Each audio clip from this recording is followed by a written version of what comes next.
Something inside me snaps. I realize I was the problem. I was the one who caused all her pain.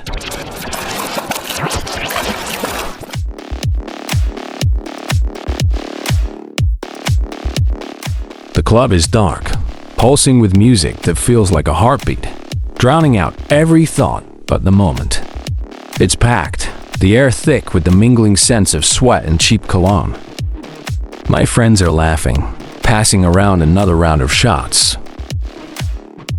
But my eyes are glued to her. She's stunning. Red dress, heels that defy physics, and a confidence that commands attention.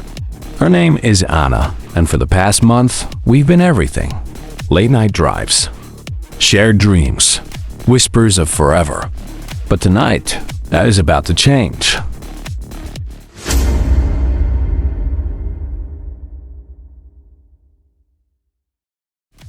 My phone buzzes on the bar top, the screen lighting up with a notification. Anna glances down and freezes.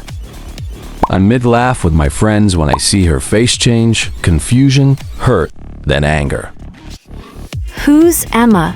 She asks, her voice low but sharp enough to cut through the music. My stomach drops. I stammer. It's not what you think, but her eyes are already brimming with tears. Not what I think. She snaps, holding up the phone. You've been texting her. Don't lie to me. The confrontation is quick, heated, and public. Anna storms out of the club, leaving me standing there, heart pounding and mind racing. My friends glance at me, their expressions a mix of pity and judgment, but I brush it off. She'll cool down, I tell myself. She always does.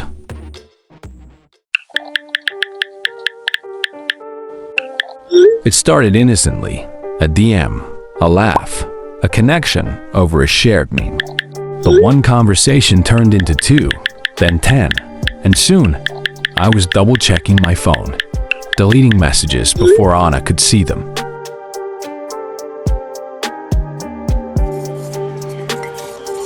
The next day, I'm scrolling through my phone at a coffee shop near Anna's workplace, waiting for her to respond to my texts. She hasn't. I tell myself I'm fine. She'd come around. But then I see her, through the window, sitting at a table with a guy I recognize from her office. He says something, and she laughs. Not just any laugh. It's the laugh she saves for when she's truly happy, the one that used to be just for me.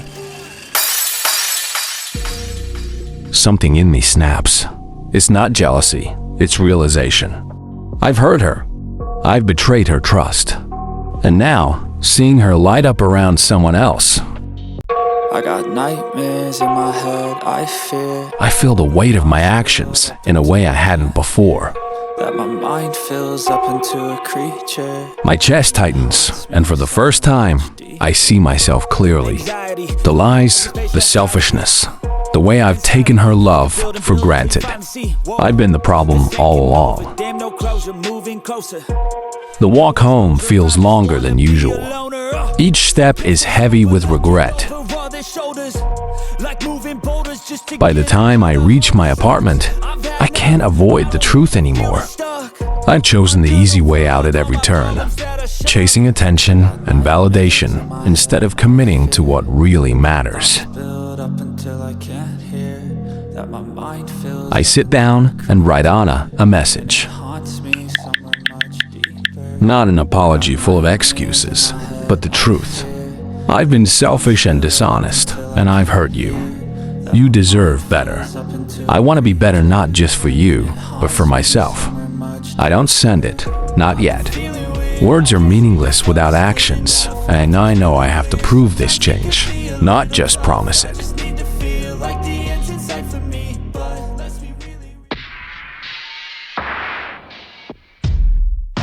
Over the next week, I dive into research, looking for guidance.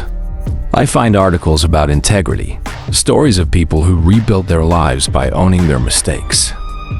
One quote stands out: "Integrity is doing the right thing, even when no one is watching." I realize I've been living for the applause, the validation, the thrill. But what happens when the lights go out? Who am I then? Anna agrees to meet me after a week.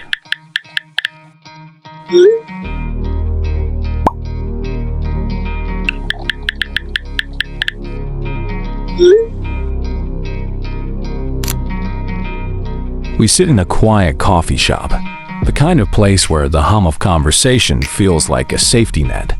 Why should I trust you again? She asks, her eyes locked on mine. I take a deep breath.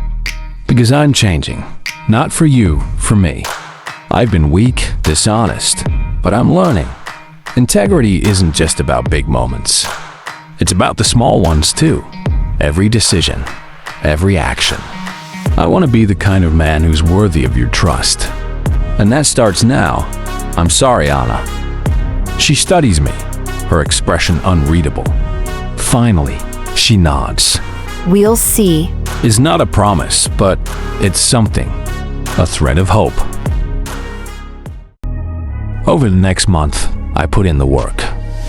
I'm changing who I am. I'm making a new plan. I'm transparent with Anna about everything. My whereabouts, my thoughts, my feelings. You ain't see me activated. You better hope that you never see me agitated. I go to therapy, unpacking the insecurities that led me down this path. I start journaling, reflecting on my choices each day. Slowly, the cracks begin to heal. I'm changing who I am. I'm making a new plan.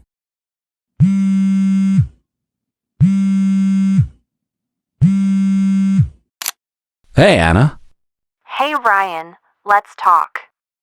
Meet me at our usual spot in half an hour.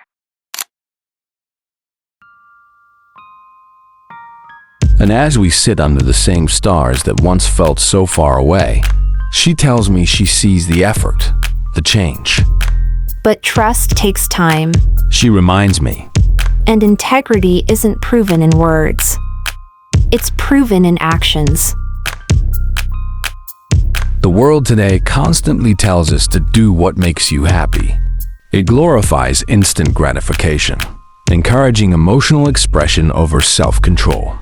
But happiness built on fleeting pleasures often crumbles under the weight of regret. True fulfillment comes from integrity, choosing to act in alignment with your values, even when it's hard. Integrity isn't just about earning the trust of others. It's about respecting yourself. So here is my challenge to you. 1. Pause before acting. Instant gratification often leads to long-term regret. Before making a choice, ask yourself if it aligns with your values. 2. Own your mistakes. Integrity isn't about being perfect. It's about taking responsibility when you fall short. 3. Build trust through consistency. Trust isn't earned overnight. It's the result of consistent, honest actions over time. If this story resonated with you, take a moment to reflect on your own life. Where can you choose integrity, even when it's difficult? And if you're ready to join a community of people striving for better, hit subscribe. Together, we'll learn, grow, and become the men we're meant to be.